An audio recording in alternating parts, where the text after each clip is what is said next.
दोस्तों भारत भूमि की बात करें तो चमत्कारों की भूमि है। कैंची धाम बहुत नाम सुना है। बाबा नीम करोली की सदा ही जय हो। हमारे बीच में बाबा नीम करोली के ट्रस्टी राजेश द्विवेदी साहब हमारे बीच में हैं। इनसे बात कर लेते हैं। सर, क्या कुछ कहना चाहेंगे बाबा जी? मेरा वैसे जन्म जो है वो नीम करोली गांव का ही है, जहां बाबा लक्ष्मण दास नाम से प्रसिद्ध हुए हैं। तमाम विचित्र लीलाएं जो अलौकिक हैं, इस सृष्टि पे इंसान तो कर ही नहीं सकता है। और सबसे पहली घटना बाबा की नीम करोली गांव में ये हुई कि बाबा ने ट्रेन को रोक दिया। तमाम तरीके के लोग बात करते हैं, लेकिन सच ये है कि बाबा फर्रुखाबाद से गंगा नहा के 3 4 5 गांव के लोगों के साथ आ रहे थे और बाबा के पास फर्स्ट क्लास का टिकट था और फर्स्ट क्लास के डिब्बे में बैठ गए। लेकिन उस समय कोई हिंदुस्तानी फर्स्ट क्लास की ट्रेन में यात्रा नहीं कर सकता था। इसमें एक बात और जोड़ दूं, बाबा ने 3 दिन पहले मंदिर पे नींव पूरी बैठे हुए थे तो ये कहा था कि कुछ ऐसा करूंगा जिससे सारा अंग्रेज हिल जाएगा। कुछ ऐसा करूंगा जिससे सारा अंग्रेज हिल जाएगा। जी। और बाबा ने फिर जो है उस ट्रेन में बैठे तो टीसी आया, उसने कहा कि आप इसमें कैसे बैठ गए। तो बाबा ने कहा टिकट है मेरे पास, तो दिखाओ। तो महाराज ने भी धोती का टुकड़ा ऐसे हिलाया तो 5 6 टिकट जो नीचे गिर गए, ताकि और चाहिए तो और भी मिल जाएंगे, हनुमान के पास टिकट कमी नहीं होती है। और ये कह के महाराज जो बोल पड़े और वो इस बात को समझा नहीं, क्योंकि उनके दिमाग में नहीं था कि हनुमान क्या होता है, अंग्रेज है भाई। बिल्कुल ठीक है। महाराज ने दिखाना था कि भूमि हमारी जो है हिंदुस्तान तपोभूमि है और यहाँ हनुमान ही होता है और कुछ नहीं होता है। कुछ नहीं। बस उन लोगों ने टी पोजिशन जैसे ही ट्रेन रुकी, महाराज को उतार करके नीचे कर दिया। महाराज उतर गए और जाकर के महाराज बैठ गए। समय हो गया 1 घंटे का, लोग लगे रहे कि गाड़ी चल जाएगी, ड्राइवर और तमाम लोग इधर उधर फोन जो ऐसे ही होते रहे। फोन थे नहीं, वैसे ट्रंक कॉल थे, जैसे तैसे इधर उधर हुआ। लेकिन जहां नहीं पूरे हिंदुस्तान की बात फैल गई कि वहां एक ट्रेन रुक गई है और 2.5 घंटे हो गए।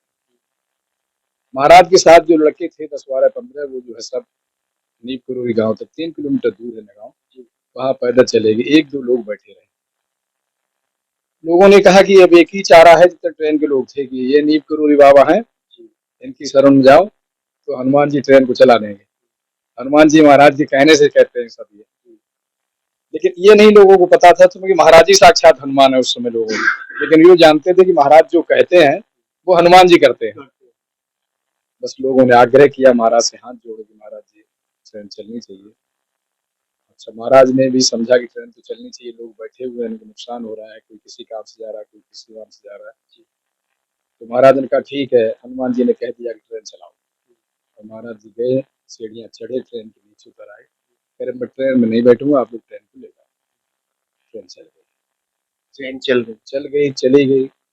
वहाँ जितने स्टेशन में लोग थे उन्होंने बाबा की जय बोली, हनुमान जी की जय बोली। और महाराज वहां से फिर नींव करोली गाँव तक अपने चले गए। ये सबसे पहली घटना और बहुत ही विख्यात घटना हुई। इस घटना से ये घटना लगभग कितने साल पुरानी है? ये घटना सन 1924 के आसपास की है। सन 1924 24 के आसपास की है।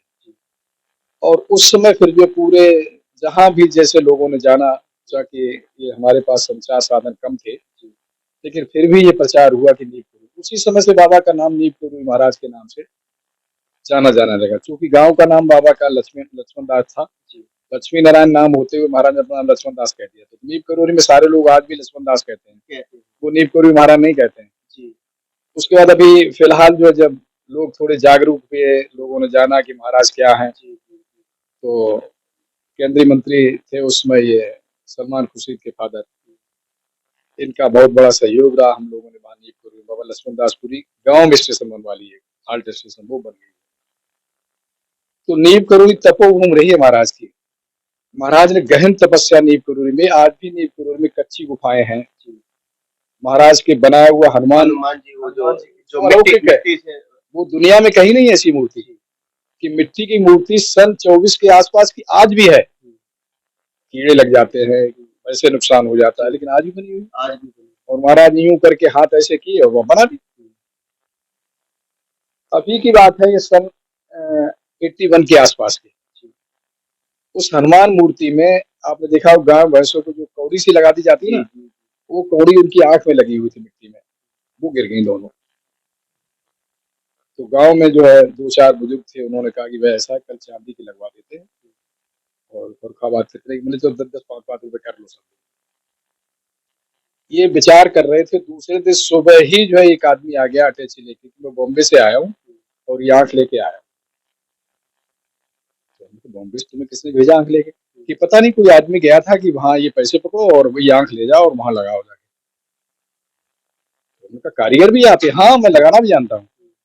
बस उन्होंने वो आंख वहां दोनों लगा दी। तो महाराज जाने के बाद भी इतनी परवाह रखते हैं नीब करोरी की। नीब करोरी क्या, वो अपने भक्तों के रखते हैं। देखने में आया कि रोते रोते आते हैं और हंसते हंसते। हाँ, ये हकीकत है। एक और नीब करोरी का बहुत भी अलौकिक मतलब जो है, जो हो नहीं सकता ऐसा। हमारे गांव के एक लाला थे, बहुत बड़े आदमी थे, उनके कोई संतान नहीं थी और वो नित्य आकर के, महाराज जरा सी उम्र की थे, किशोरावस्था थी, 18 साल की रही होगी, 20 साल की रही होगी, वो महाराज के आकर के दे दी। महाराज रोकते थे कि बुजुर्ग को मत दबाओ मेरे पास, नहीं मानते थे। तो हंसी मजाक अपने दोस्तों के साथ महाराज करते थे। तो महाराज ने कहा कि हमारे बाबा से कहा, मुखिया ये लाला रोज आके मेरे पैर दबाता है, क्या कारण है? तो मुखिया ने कहा कि बाबा आप तो जानते हैं क्या कारण है। कह रहे 55 साल का हो गया, संतान इसे कौन दे देगा, संतान मांगता है रोज। बहुत हंसे महाराज। चलो चलो करनी पड़ेगी इसकी व्यवस्था। लोगों ने कहा महाराज जी आप तो कर सकते हो, हनुमान जी से कहो कैसे, किसी से कहलवाता हूँ। दूसरे दिन आए वो, महाराज ने कहा लाला हनुमान जी से कहो। लाला जी गए, उन्होंने हाथ जोड़े, हनुमान जी से कहा कि ऐसे ऐसे भाई संतान नहीं है। जिस दिन की बात है उसके 1 ही साल बाद उनकी संतान पैदा हुई, लड़का। फिर लाला ने नीव करोरी गांव में कुआं बनवाया मंदिर के अंदर बीच में। अब वो कुआं मंदिर के बीच में आ गया तो उसको टीन से पाट दिया, लेकिन कुआं आज भी है। और उसका पानी, उसमें महाराज ने एक बोरी चीनी डलवा दी थी। जब तक रहा कुआं, पानी नहीं उससे निकाला जाता, पानी है उसमें आज भी, तो मीठा ही पानी रहा उसका। ये सब अगर हम बात करें, देखते ही देखते आज करोड़ों भक्त बाबा कैची धाम से जुड़ चुके हैं, नीम करोली बाबा से जुड़ चुके हैं। तो किस तरीके का आप लोग? देखो मैं तो ये कहूंगा कि बाबा के जितने भी धाम है सब अलौकिक है। आप कैंची नहीं जा सकते हैं। और अच्छा दिन है आज आपका कि 15 जून आने वाला है, कैंची का भंडारे का दिन है। तो महाराज के बेटे थे बाबू धर्म नारायण जी, उन्होंने कहा था कि कैंची की भीड़ कम करने के लिए जगह जगह जो है बाबा की, बल्कि घर में आप बैठ जाइए, घर में ही बैठ करके बाबा का भोग लगाइए, प्रसाद लीजिए। बाबा का भोग और प्रसाद है? प्रसाद भोग मुख्य तो कुछ नहीं है कि आखिरी समय महाराज ने कर दिया था कि जिस मंदिर पे जाते थे वो मालपुए बनवाते थे। मालपुए, हाँ। और आपने भंडारे का पूछा तो मैं बताऊं आपको कि बाबा जिस मंदिर पे 2-4-5 दिन रुक गए, एक भी दिन महाराज का भंडारा बंद नहीं होता था। बल्कि कुछ मंदिरों पे जाने के बाद मंदिर के जो ट्रस्टी होते थे वो कहते थे महाराज आ गए, भंडारा शुरू हो गया। और जिस समय महाराज जाते थे वहां से, तो मंदिर पे 2-4-15-20 हजार रुपए कर्जा छोड़ के चले जाते थे। मतलब बंटवाते रहते थे, कर्जा हो गया महाराज चले जाएगी, भरो अब जा रहा हूँ। तो महाराज को भंडारे वाला बाबा कहते हैं। द्विवेदी साहब अगर हम बात करें पूरे भारत में, तो आज की तारीख में बाबा के धाम 100 से ऊपर आश्रम है हिंदुस्तान में बाबा से ऊपर। हाँ, केवल जहाँ आपका कैची धाम है उसी एरिया में 40 आश्रम है। उसी एरिया में हाँ, 3-4 तो आश्रम बहुत बड़े बड़े हैं वहाँ। कैची का है, हनुमानगढ़ी है, नवकुचिया में है, भवाली में है, रानीखेत में है और तोयमय में है। ये बहुत बड़े बड़े आश्रम आज भी वहाँ हैं और महाराज सब जगह रहे हैं। बद्रीनाथ में हनुमान चट्टी है, बहुत प्रसिद्ध है हनुमान चट्टी। और हनुमान चट्टी तो बस महाराज ने ऐसे ही बनवा दी। महाराज बद्रीनाथ दर्शन करके जा रहे थे तो पहाड़ी गिर गई। महाराज से लोगों ने कहा, उनके भक्त थे, तो उसमें सड़कें ऐसी होती थी, पगडंडिया साहब बद्रीनाथ जाने, सवारी का साधन नहीं होता था। तो महाराज ने कहा कि ये तो बहुत गलत है, हम लोग जाते हैं भगवान से मिलने के लिए, रास्ते में पहाड़ी डिस्टर्ब कर देती है, तो इस पहाड़ी को रोकना पड़ेगा। अच्छा, प्रकृति अधीन थी महाराज के, ये पहाड़ हैं, पेड़ हैं, पौधे हैं, जल है, वायु है, ये महाराज के इशारे से चलती थी। तो महाराज इसको रोक देते हैं। और महाराज ने यूं करके ऐसे देखा कि रुक जा, ये कहा, और कहा भाई अब फिर डिस्टर्ब कर सकती है, इसलिए हनुमान जी बैठा लो। ये देखते रहेंगे, उसे गिरने नहीं देंगे। तो आप तो चूंकि पत्रकार हैं, जानते हैं कि वो पहाड़ी आज तक नहीं गिरी। आज तक नहीं। द्विवेदी साहब, वही बात करें, बाबा का शरीर पूर्ण हो चुका है, लेकिन बाबा का आज भी पूरा आशीर्वाद भक्तों के साथ जुड़ा हुआ हाँ, बिल्कुल। कोई बाबा है। का जो विचार कोई बाबा का शिष्य नहीं है जी, इस दुनिया में। अगर कोई कहता है कि मैं बाबा का शिष्य हूँ, बाबा ने कोई अपना चेला बनाया ही नहीं। सब बाबा के भक्त हैं।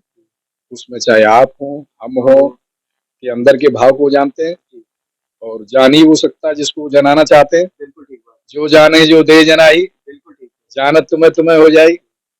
भारद्वाज जी से कहा था भगवान, वाल्मीकि जी से कहा था प्रभु राम ने कि वही जान सकता है आपको जिसको आप जनाना चाहते हैं, मुझे क्या पता। मुझे भी लेकिन फिर भी उन्होंने कहा कि नहीं, आप बताइए। तो उन्होंने बताए थे कि आप यहाँ रह सकते हैं, ये आपके धाम है। वही महाराज का था। हमारे साथ में बाबा नीम करोली के भक्त महावीर जी भी हैं, इनसे भी बात कर लेते हैं। क्या कुछ कहना चाहेंगे? देखिए, चमत्कार को नमस्कार है। और भारतवर्ष देवों की भूमि रही है। बाबा के विषय में जितना भी बोला जाएगा उतना ही कम। वो साक्षात परमात्मा थे, परमात्मा का ही रूप है। हनुमान जी के रूप में उनके उपासक रहे हैं, और उनके चमत्कार अनगिनत हैं, जिनकी कोई संख्या नहीं है, और आज भी चमत्कार है।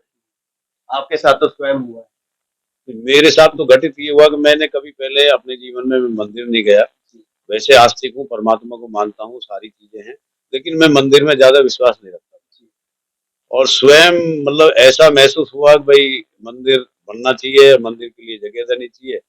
और पंडित जी से, राजेश जी से मुलाकात हुई, इन्होंने प्रेरणा दी, और आज महावड़ धाम की स्थापना, जो नींव रखी गई है राजेश जी के माध्यम से, आने वाले समय में एनसीआर में इससे बड़ा धाम शायद नहीं होगा। दर्शकों को हम बता देना चाहते हैं कि महावड़ की अगर हम बात करें तो लगभग 20 बीघे के अंदर, लगभग, मैं अगर गलत नहीं हूं तो 20 बीघे के अंदर बाबा का धाम बनने जा रहा है। ये भी बाबा का चमत्कार ही है। जिसके नाम को वहां नहीं जानते थे लोग, आज वो मतलब एक धाम बनने जा रहा है, और जल्दी ही निर्माण भी शुरू हो चुका है। और आने वाले 2-2.5 साल में बहुत कुछ वहां मतलब दिखाई देगा। भक्तों को कैसे संभालेंगे, क्योंकि अपार भीड़ आने वाली है। ये कृपा बाबा की रहेगी। करने वाला भी वही है, करवाने वाला भी वही है, वो ही करता है। हम तो एक इंसान, एक माध्यम है, और वो मालिक जिससे सेवा लेना चाहता है वो उसकी मर्जी है। हम इतना बड़ा बनने जा रहा है तो व्यवस्था कहाँ से होगी? ये सब व्यवस्था तो बाबा करते हैं।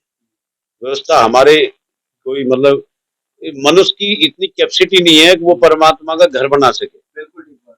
ये तो मनुष्य की अपनी कैपेसिटी ही नहीं पैदा हुई। क्योंकि जगह फाइनल हो चुकी है, मॉडल तैयार हो चुका है, किस तरीके का बनना है, सब कुछ तैयार। ये चमत्कार बाबा कर रहे हैं। सब लोग जितने बाबा के भक्त हैं, देश विदेश से जो जुड़ रहे हैं, कोई नक्शा बना रहा है, कोई मटेरियल दे रहा है, कोई कुछ कर रहा है। मतलब हमें खुद समझ नहीं आ रहा कि मतलब इस तरह से इतना बड़ा धाम कैसे बन जाएगा, और कैसे बन रहा है। कैसे बन इसका तो मतलब कल्पना से परे है।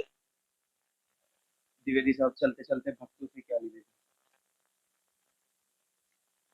निवेदन तो हम भक्तों से कर रहे हैं, भक्तों के लिए निवेदन कुछ नहीं है। मैं भक्तों से निवेदन ही कर रहा हूँ कि भैया बाबा से दिल से जुड़ो। और ये मेरा खुद का तजुर्बा है, खुद का एक्सपीरियंस है कि मैंने जिंदगी में जब भी बाबा से कुछ भी कहा है, मुझे मिला है, आज भी दे रहे हैं। महावीर जी के जगह पे जब हम वहां जाके बैठे हैं, तो वो जगह देख के अंदर से मुझे बड़ी थोड़ी दिलानी हुई है। बिल्कुल सत्य बात है। मैंने रात को बैठा तो मैंने महाराज से कहा कि महाराज, आप हनुमान से छोटी सी जगह में बैठेंगे? तो आपको बता रहा हूँ, जगह बढ़ती गई। और जिस आदमी का फोन आता है वो आदमी मुझे कभी मिला ही नहीं है। ऐसे लोगों के फोन आ रहे हैं, और अथाह कह दिया, खोल दिया जिन्होंने, जैसे लोगों ने अपना दिल, सब कुछ मिल रहा है। मेरा तो सभी से केवल एक आग्रह है कि पैसा नहीं है आदमी के पास, विश्वास विश्वास करिए बाबा पे, और मन में सोचिए कि बाबा का बढ़िया धाम बने। सब लोग मिलके अगर बाबा से कहोगे कि महावड़ में अच्छा धाम बने, जितने भी भक्त हैं, फिर देखो महाराज कैसे टाल दें उस बात को। महाराज तो भक्त के कहते हैं, मैं तो भक्त का चपरासी बन जाता हूँ। तो सब लोग प्रार्थना करें बाबा से कि बहुत अच्छा धाम यहाँ बने, तन से, मन से, धन से, जैसे सेवा हो सकती है महाराज की करो। मुझे तो पूरा विश्वास है कि किसी कीमत पर ये धाम छोटा नहीं बनेगा, मेरे इसको लिखित ले लीजिए कि महाराज मेरे बहुत अच्छे हैं और ये बहुत बड़ा धाम बनेगा। आंखें भी नम हो चुकी हैं क्योंकि ये खुशी के आंसू हैं कि महावर के अंदर लगभग इतना बड़ा धाम जो विश्वास है 20 बीघे के अंदर बनने जा रहा है। सबसे अनुरोध है कि तन से मन से धन से खुल करके आइए और विश्वास कीजिए। प्रभु श्री राम से मिलना है तो हनुमान जी से मिलना होगा और हनुमान जी से मिलना है तो बाबा नीम करोली से मिलना होगा। कैमरामैन पवन शर्मा के साथ राहुल शर्मा, भारत टीवी।